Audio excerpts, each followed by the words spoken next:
Hello students, welcome back to M Pariksha. So in this video we'll discuss daily current affairs of 3rd January 2024. So come 66th Foundation Day of DRDO, which was observed on 1st January 2024. So DRDO क्या चीज है? This is Defense Research and Development Organization. This completely works under Ministry of Defense and Manufacturing and research development of different defense equipments. It supports in equipment management of Indian Air Force, Indian Army and Indian Navy as well. और ये जो organisation है ये बनी थी इन 1958 और दो bodies से उनको अमेलगमेट किया गया था, technical development establishment of Indian army and directorate of technical development and production. इन दोनों ऑर्गेनाइजेशंस को मिलाया गया था एक थर्ड ऑर्गेनाइजेशन के साथ, डिफेंस साइंस ऑर्गेनाइजेशन, और डीआरडीओ जो है इसकी एस्टैब्लिशमेंट की गई थी. So at present it has a network of 52 laboratories working in India with 5 DO young scientist laboratories in India as well. So ये जो हमारे जितने भी मिसाइल्स हैं, जैसे कि हमारा integrated guided missile development programme है जिसमें हमारे पास 5 मिसाइल्स हैं, त्रिशूल, अग्नि, अस्त्रा, पृथ्वी, नाग. ये जितनी भी मिसाइल्स है वो सारी डीआरडीओ ने ही बनाई है. साथ के साथ हमारी एक बहुत फेमस मिसाइल है ब्रह्मोस. ये हमने रशिया के साथ मिलाई है. ये नाम लिया गया है from Brahmaputra river and Moskva river of Russia. So this missile has also been developed by DRDO, so it is very important organization, right? आगे चलते हैं.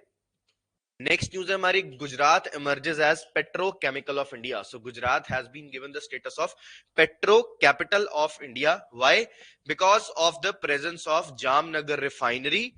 ये एक प्लेस है भरूच डिस्ट्रिक्ट में, दाहेज. वहां पे ओएनजीसी का एक state of the art facility है, पेट्रोकेमिकल रिफाइनरी है. उसके साथ साथ Reliance industries limited Jamnagar refinery भी है. इसके साथ ही इसी रीजन की वजह से गुजरात जो है इसको पेट्रो कैपिटल बोला गया है. अब रिफाइनरी क्या होती है? यहाँ पे क्रूड ऑयल जो उसको रिफाइन करके उसका petrol, diesel, different petrochemicals, fertilisers, ये सारी चीजें बनाई जाती हैं. सो अगर हम इसकी बात करें एक दिन में कितना ऑयल जो है उसको प्रोसेस किया जाता है या रिफाइन किया जाता है, that is 1.4 million barrels of crude oil daily is being refined at present at this Jamnagar refinery complex. So because of this reason only it has given the status of petro capital of India. Next is Government of India constitutes 16th Finance Commission for India with Arvind Panagria as chairman. So this is very important news. 16th Finance Commission, एक तो ये addition याद रखेंगे, कौन सा addition है इस बार? 16th Finance Commission का. Now what is Finance Commission? This is a constitutional office under article 280 of the Indian constitution. इसका काम क्या होता है? जो भी सेंटर और स्टेट के बीच में जो मनी है, जो टैक्स या रेवेन्यू शेयरिंग होती है, उसको किस हिसाब से शेयरिंग की जाए, इसमें जो ग्रांट्स दी जाती हैं by the states to local governments, उनको कैसे दिया जाए, और ऐसे जितने भी पर्पसेस हैं उनको ऐसे सॉल्व किया जाता है regarding to the financial matters. चाहे पंचायत को पैसा देना है या अर्बन लोकल बॉडीज को पैसा देना बाय द स्टेट, तो वो सारी के सारी रिकमेंडेशंस जो है वो फाइनेंस कमीशन ही करता है. फाइनेंस कमीशन जो है after every 5 years it is constituted by the president of India. और इस बार जो फाइनेंस कमीशन बनी है उसके चेयरमैन कौन बने हैं? Doctor Arvind Panagariya, who has served as the vice chairman, former vice chairman of NITI Aayog, national institution for transforming India. Very very important news. इसमें एडिशन बहुत इंपॉर्टेंट है. पहले भी जब लास्ट टाइम बिफोर 5 इयर्स, आज से 5 साल पहले जब ये कॉन्स्टिट्यूट हुई थी 15th फाइनेंस कमीशन, तो बहुत एग्जाम्स में क्वेश्चन पूछे गए थे कि एडिशन कौन सा है. तो 16th एडिशन है इस बार का फाइनेंस कमीशन का, और चेयरमैन कौन है याद रखेंगे. इसके साथ साथ ये आर्टिकल बहुत इंपॉर्टेंट है, article 280. This deals with the finance commission of India. It is an constitutional office. Next is Nadia Calvino of Spain took over as the first woman president of European Investment Bank. इस news में दो चीजें important है याद रखने वाली. एक तो इनका नाम क्यों इंपॉर्टेंट है, क्योंकि she has become the first women president of this particular investment bank. दूसरी चीज, जो ये यूरोपियन इन्वेस्टमेंट बैंक है, this is world's largest multi modal bank, जो सबसे ज्यादा फाइनेंस जो है क्लाइमेट चेंज में देता है या उसमें कंट्रीब्यूट करता है. इसलिए ये न्यूज जो है ये बहुत इंपॉर्टेंट है, आप इसमें पढ़ सकते हैं.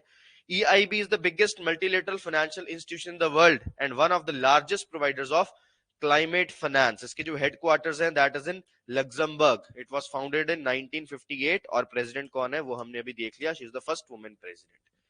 Next is ISRO launches PSLV C58 XPoSat missile. ये बहुत इंपॉर्टेंट मिसाइल है because this missile is sent dedicatedly to study the black holes and neutron stars in the space.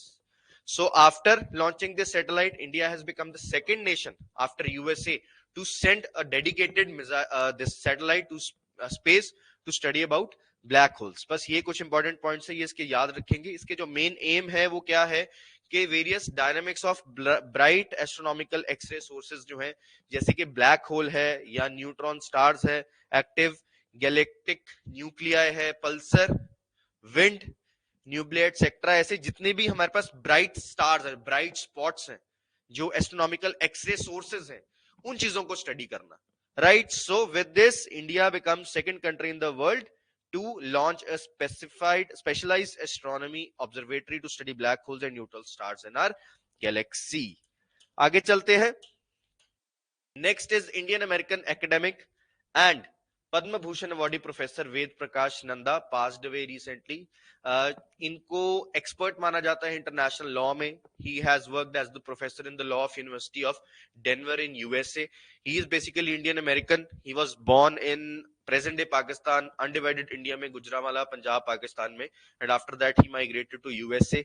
और उसके बाद इनको इंडिया में भी he has been awarded with Padmashri by president Ramnath Kovind. So he recently passed away. बस कुछ important personalities हैं. ऑब्ituary की न्यूज हमारे बहुत बैंकिंग हो या एसएससी हो या अदर गवर्नमेंट जॉब के एग्जाम्स हो, वहां पे देखने को मिलती है. राइट. सो इसका इनका नाम याद रखेंगे और इनकी फील्ड याद रखेंगे. आगे चलते हैं. Kerala CM Pinarayi Vijayan launches K-Smart app to offer digital access to local government services. Again, very important news.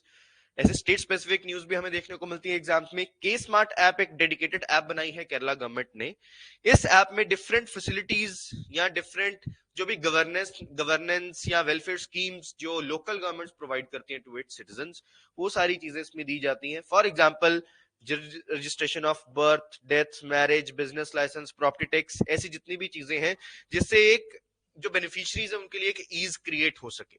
तो उसके लिए एक यूनिफाइड प्लेटफॉर्म जो है ये बनाया गया है अपने लोगों को डिजिटल एक्सेस देने के लिए, जितनी भी सर्विसेज लोकल गवर्नमेंट के द्वारा प्रोवाइड की जाती हैं ओनली इन केरला. सो इसमें हम स्टेट याद रखेंगे. तो ये हमारी कुछ इंपॉर्टेंट न्यूज थी फ्रॉम 3 जनवरी 2024. ये जो शीट है, ये जो न्यूज है, ये भी सारी आपको एम परीक्षा ऐप पे मिल जाएंगी.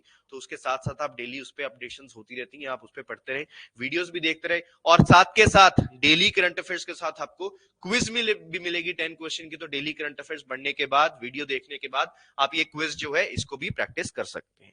Till then, thank you so much. Will meet tomorrow in the next video. Thank you.